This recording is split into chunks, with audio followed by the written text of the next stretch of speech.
오늘도 모든 얽매임으로부터 자유함을 허락하실 줄로 믿습니다. 우리가 돌아갈 때에는 자유함 속에서 주님의 사랑을 만끽하고 돌아갈 줄로 믿사오니 주의가 우리를 자유케 하게 하여 주시옵소서. 깨닫는 주의의 시간이 되게 하여 주시옵소서. 예수님의 이름으로 부르짖나이다. 예수님이 많은 사람들을 가르치실 때에는 주로 바닷가를 이용하셨습니다. 그 이유는 당시에는 마이크가 없었기 때문에 많은 사람들에게 당신의 목소리가 전달되기 위해서는 이 바다를 등지고 말을 할 수밖에 없었습니다.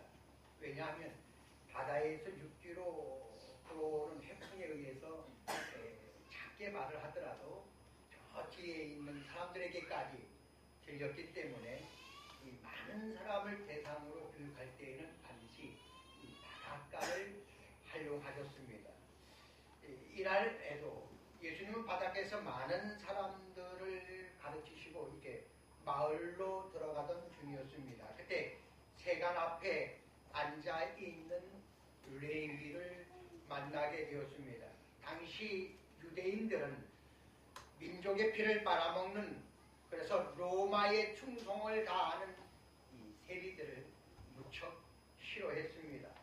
그러나 예수님은 조금도 망설이지 아니하고 이 세리 레위에게 다가가서 나의 제자가 되라, 나를 따르라고 말씀하셨습니다. 뿐만 아니라 그와 함께 다른 죄인들과 함께 레위 집에 가서 식사를 나누었습니다.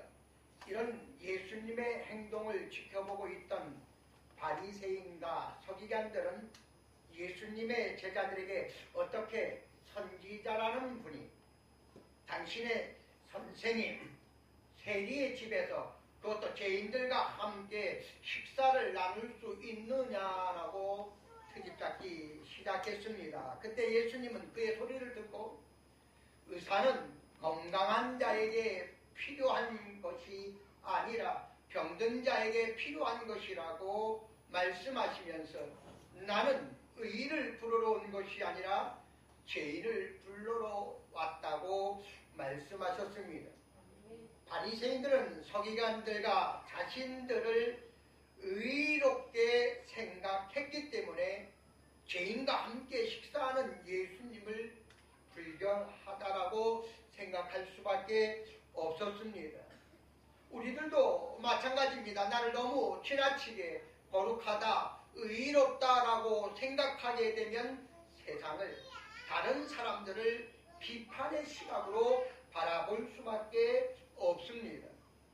하나님께 사용되는 의롭다, 거룩하다라는 단어는 절대적인 의미를 지니고 있지만 사람들에게 사용되는 의롭다, 거룩하다라는 단어는 상대적인 의미로 사용되고 있습니다. 그렇기 때문에 이 세상에서 의인은 없나니 한 사람도 없다라고 성경은 분명하게 밝히고 있습니다. 아브라함, 욥, 세례 요한과 같은 의로운 사람이라 할지라도 그 사람들은 절대적으로 흠없는 완전한 의라는 뜻이 아니라 그 시대에, 당대에 그 사람들보다 상대적으로 의롭다라는 것이지 그 사람에게 의로움 그 자체가 있다라는 말이 아닙니다. 그러나 바리새인들과 서기관들은 자신의 행동들이 좀 의롭다라고 해서 많은 사람들을 비난하고 비판하며 살았습니다. 도덕적으로 흠이 없는 사람이라 할지라도 거룩하시고 의로우신 예수님 앞에서는 자기 자신이 죄인이라는 사실을 고백할 수 있어야 합니다. 그러나 이들은 그런 고백을 할 수 없었기 때문에 어떻게 의인이라 하는 분이, 선지자라 하는 분이, 하나님의 아들이라 하는 분이 저렇게 죄인과 함께 어울 수 있느냐, 용납할 수 없었습니다. 죄인이 하나님께 용서받을 수 있는 길은 자신의 공로로 되는 것이 아니라 자신이 죄인임을 고백해야 합니다. 우리가 하나님의 자녀가 될 수 있는 것은 오직 하나님의 사랑 때문이기 때문에 우리가 하나님 앞에 거룩하다 표현할 수 없습니다. 죄인을 용서하시는 예수님의 사랑은 수직적인 관계를 넘어서 수평적인 이웃 사랑으로 연결되기 때문에 이웃을 사랑할 때에 예수님의 사랑을 느낄 수가 있습니다. 이웃을 사랑하는 것이 선한 일이요 이웃을 사랑하는 것이 거룩한 일인 줄 믿으시기를 바랍니다. 이웃을 사랑하는 마음이 없이는 하나님의 사랑을 결코 경험할 수가 없습니다. 만약 이웃을 사랑하는 마음이 없이 하나님의 사랑을 경험했다라면 그것은 분명히 마귀의 농간에 빠진 것입니다. 이웃을 사랑하지 못하면서 하나님의 사랑을 절대로 경험할 수가 없습니다.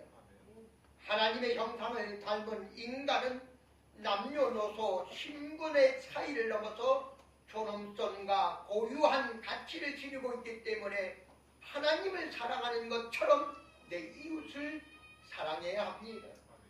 그렇기 때문에 하나님의 사랑은 이웃 사랑으로부터 출발하는 것이요 이웃 사랑은 곧 하나님의 사랑을 경험하게 하는 원인이 되는 것입니다. 사랑할 수 있는 사람을 사랑해서는 안 됩니다. 바리새인들은 사랑할 수 있는 사람을 사랑했지만 예수님은 그것을 넘어서 사랑할 수 없는 원수의 허물까지 용서하고 사랑하라고 우리에게 요구하고 계십니다. 원수의 허물을 용서하고 사랑할 수 있는 방법은 딱 한 가지입니다. 내 자신이 죄인이라는 사실을 자각하는 것입니다. 원수를 용서하지 못하는 것은 내가 의롭다라고 생각하기 때문입니다. 상대방의 실수를 용서할 수 없는 이유 또한 내가 완전하다라고 생각하기 때문입니다.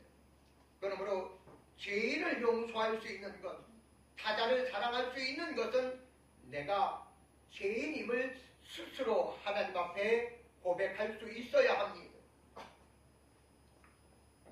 그래야 자신의 눈 속에 있는 들보를 발견하게 되고 자신의 들보를 발견할 때에 타인의 눈 속에 있는 티가 보이지 않는 것입니다. 타인의 눈 속에 있는 티가 보이는 것은 자신의 눈 속에 있는 들보를 제거하지 못했기 때문입니다.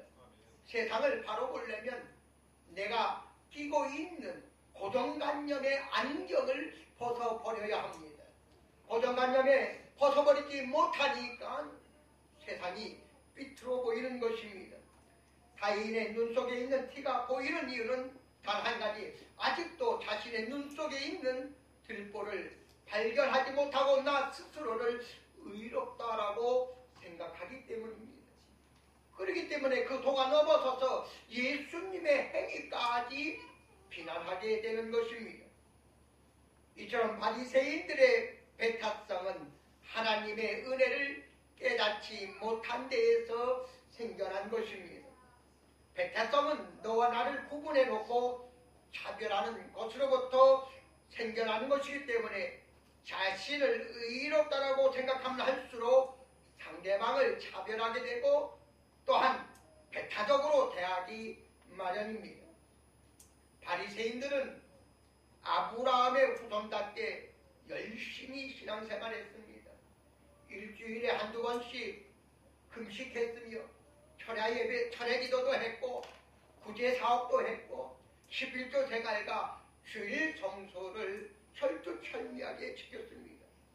구제하는 일, 봉사하는 일도 게으르지 않았습니다. 그러다 보니까 그들은 항상 세리와 이방인들을 비교하면서 상당한 자부심을 갖게 되었습니다. 그러나 자신들의 자부심 때문에 타인을 비난하거나 상대방에게 상처를 준다면 그것은 잘못입니다. 자기의 자부심을 갖는 것은 중요한 일이지만 상대방이 상처를 받는다라면 그것은 교만한 것입니다. 자기 자랑인 것입니다. 그러므로 하나님 앞에 누가 되는 것입니다. 우리는 하나님의 은혜로 살아가는 짜투리 인생, 덤의 인생임을 깨달아야 되는 거예요. 덤은 공짜입니다. 가끔 물건을 사다 보면 이거 덤으로 하나 더 주겠습니다 라고 말하지 않습니까? 우리가 잘나서 지금까지 살아온 것이 아니라 하나님의 사랑과 하나님의 은혜로 덤의 인생을 살아가고 있는 줄 믿으시기를 바랍니다.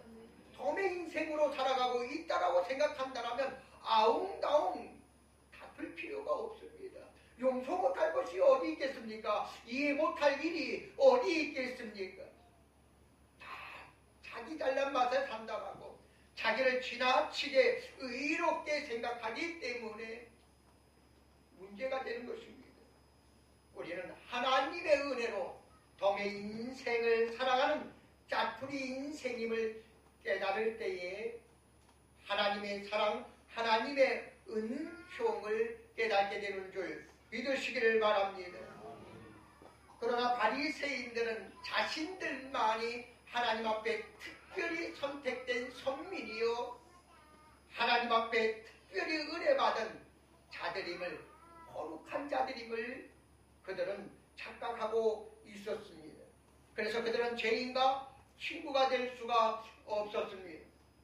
세리들과 함께 어울려서 식사조차 할 수 없다라고 배척했던 것입니다. 그러나 예수님은 모든 사람들의 죄를 이미 용서하셨기 때문에 우리는 더 이상 거룩함과 더러움, 의로움과 악함으로 인간관계를 구분해서는 안 됩니다. 저 사람은 거룩한 사람, 저 사람은 더러운 사람, 저 사람은 선한 사람, 저 사람은 악한 사람이라고 내가 구분할 자격이 없습니다. 이미 하나님께서 모든 사람의 허물을 용서하셨기 때문에 우리 또한 거룩한 눈으로 바라봐야 합니다. 거룩한 눈으로 선한 양심으로 바라보면 용서 못하고 이해 못할 것이 어디 있겠습니까? 우리 먼저 하나님 앞에 내 자신의 거룩함을 벗어버리고 하나님 앞에 용서받은 죄인임을 고백할 때에 세상이 다르게 보이는 것입니다. 만약 지금도 선악의 문제, 더러움과 거룩함의 문제로 인간관계를 구분하여서 좋은 것을 선택하고 나쁜 것을 배척한다라면 뭐 묻은 개가 뭐 묻은 개를 욕하는 것과 다를 것이 없습니다. 50보를 도망친 사람이 100보를 도망친 사람을 비겁하다고 욕할 수가 없습니다.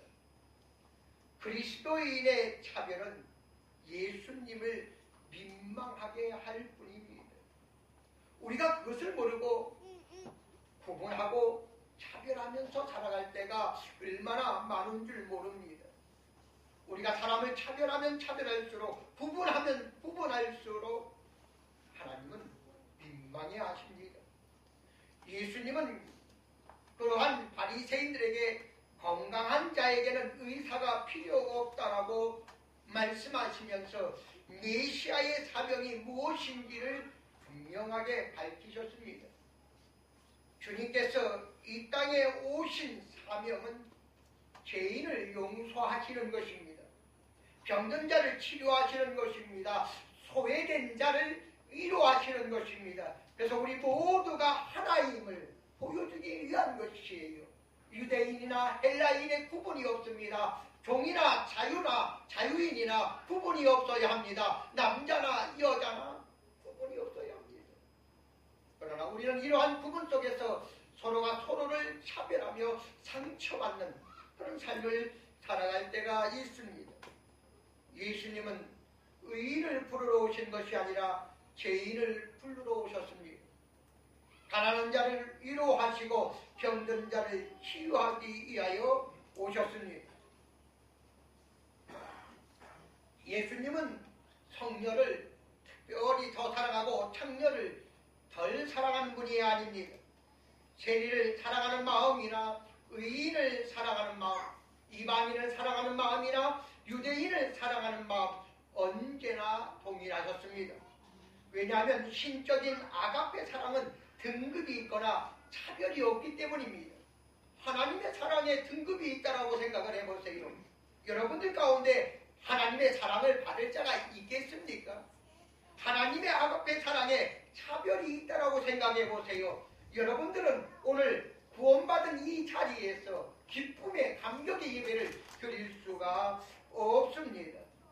그러므로 하나님의 아가페 사랑에는 등급과 차별이 없기 때문에 우리의 사랑도 하나님의 사랑처럼 모든 사람을 사랑할 수 있어야 합니다. 동남아 이주 근로자를 무시하는 일부 한국 사람들의 모습을 볼 때마다 저는 참으로 안타깝고 부끄러운 생각이 듭니다. 우리나라가 1960년도까지만 하더라도 아시아에서 가장 못 사는 나라였습니다. 북한보다도 못 살았습니다. 필리핀보다도 7배 못 살았습니다. 그랬던 우리나라가 언제부터 잘 살고 부유하게 되었다라고 이 동남아 이주 근로자들을 이 차별하는 것을 보면 참 민망하기 그지 없습니다. 아무리 개똥벌레 취급을 받는 사람들이라 할지라도 우리 그리스도인은 하나님의 형상으로 되어야 하기 때문에 그들의 친구가 되어주어야 합니다. 오리를 가자 하면 심리를 가주어야 하고 때로는 그들과 함께 식탁을 나눌 수 있어야 그리스도인인 것입니다. 그러나 우리는 모양만 그리스도인이지 행위는 비크리스찬일 경우가 많이 있습니다. 그 이유는 유대주의적 신념에 사로잡혀 있기 때문에 그랬습니다. 아브라함의 후손이면 아브라함의 그 사랑, 아브라함의 그 믿음, 아브라함의 그 행위를 본받아야 하는데 그 행위는 본받지 못하고 혈통만 자랑하고 있으니 오늘날 성경책을 끼고 교회에 왔다 갔다 하면서 나 그리스도인이라고 말하는 것과 무엇이 다를 것이 있겠습니까? 그리스도인이라면 그리스도인다운 행위가 나타나야 정말로 참된 그리스도의 제자, 그리스도의 자녀가 될 수 있는 것입니다. 그러나 유대주의적 신념에 사로잡혀서 내가 그리스도인인지 아닌지 헷갈리는 경우가 많이 있습니다. 유대주의적 맹신에 의해서 예수님은 십자가 끝으로 내몰림을 당했습니다. 바리새파 정통의 누님은 바울의 맹신 때문에 수많은 그리스도인들이 핍박을 받았습니다. 유대주의적 신념이 아니었다면, 바리새파적 전통이 아니었다면 많은 그리스도인들과 예수님이 십자가 끝으로 내몰림을 당하지 아니했을 것입니다. 오늘날에도 이러한 현상이 일어나고 있습니다. 심지어는 기독교인과 기독교인이 서로 다투는 그런 문제도 생기고 있습니다. 사랑과 용서를 모르고 정죄하기에 바쁜 근본주의자들의 행동은 교리에 얽매여서, 유대주의적 교리에 얽매여서 맹신을 강요하는, 핍박하는 그 모습과 다를 것이 없습니다. 맹신적인 사람은 자신에 대한 정체성을 발견할 수 없기 때문에 마치 친구 따라 강남 가는 식의 우매한 행동도 서슴지 않고 합니다. 때로는 심리적인 자기 암시를 믿음으로 착각하여 폭력도 신성하게 여기는 경우가 많이 있습니다. 우리는 이러한 잘못된 맹신, 사신, 미신으로부터 벗어나기 위해서는 내 자신이 죄인이며 오로지 하나님의 은혜로 살아가고 있음을 자각할 수 있어야 합니다. 그것이 내 눈에 있는 들보를 발견하는 것입니다. 내 눈 속에 있는 들보를 발견해야 용서가 되는 겁니다. 이해가 되는 것입니다. 사랑하는 것입니다. 그렇지 아니하니까 하나님까지 비판하게 되는 거예요. 하나님의 말씀까지 판단하게 되는 것입니다. 바리새인과 서기관들은 예수님의 행동에 문제를 삼았던 것은 자신들의 교리에서 만들어진 신념을 믿었기 때문이에요. 교리주의가 강하면 하나님을 넘어서게 됩니다. 그 어떠한 교리도 하나님의 말씀을 넘어설 수 없는 줄 믿으시기를 바랍니다. 그 어떠한 신념도 하나님의 사랑을 넘어서서는 안 됩니다.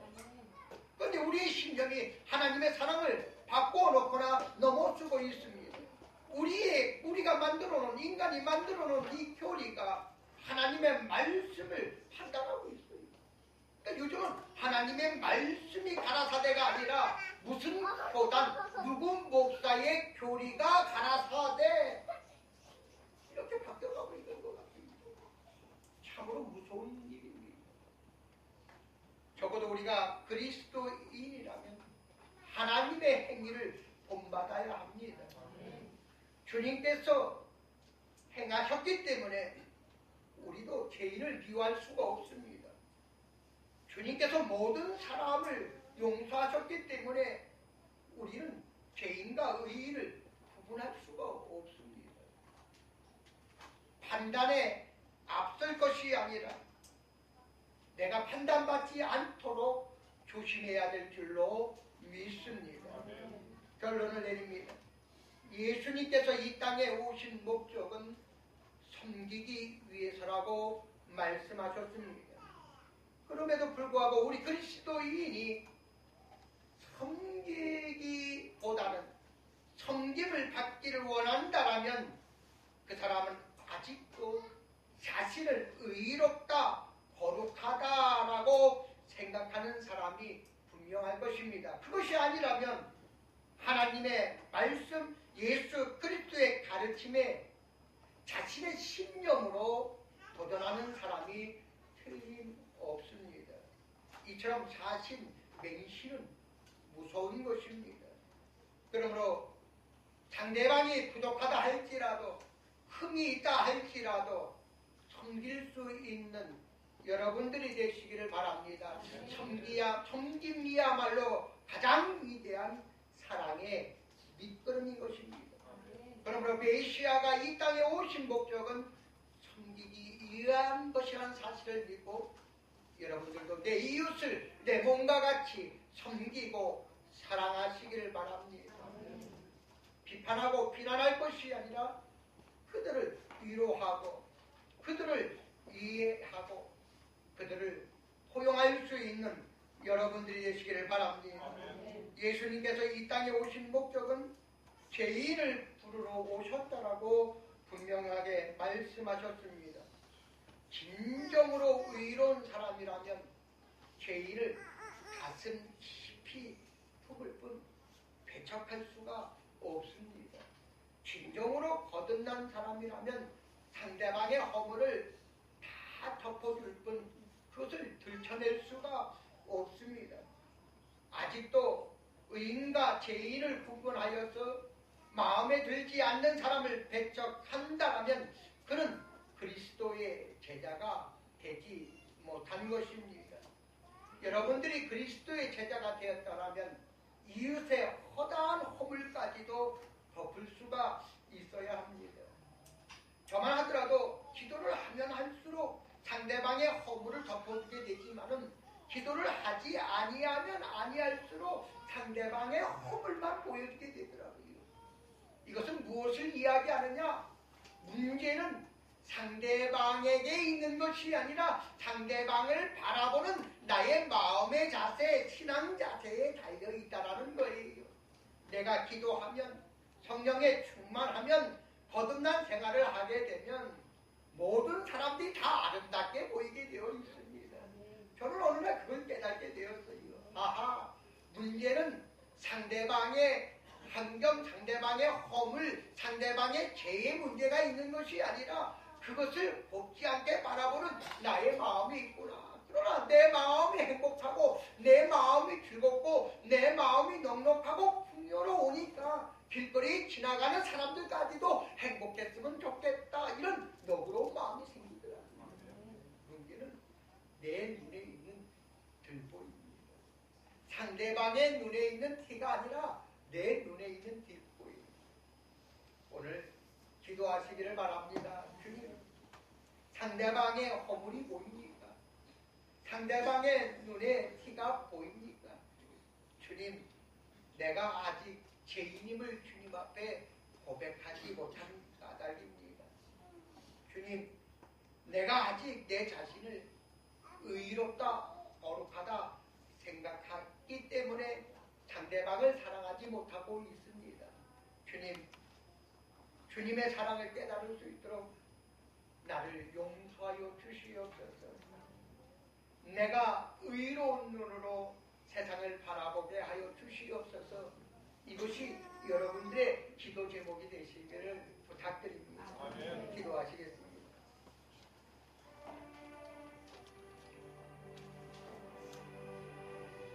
하나님이 창조하신 세상은 참으로 아름답습니다. 하나님의 형상대로 지음받은 우리 인간이 어찌 그리 아름다운지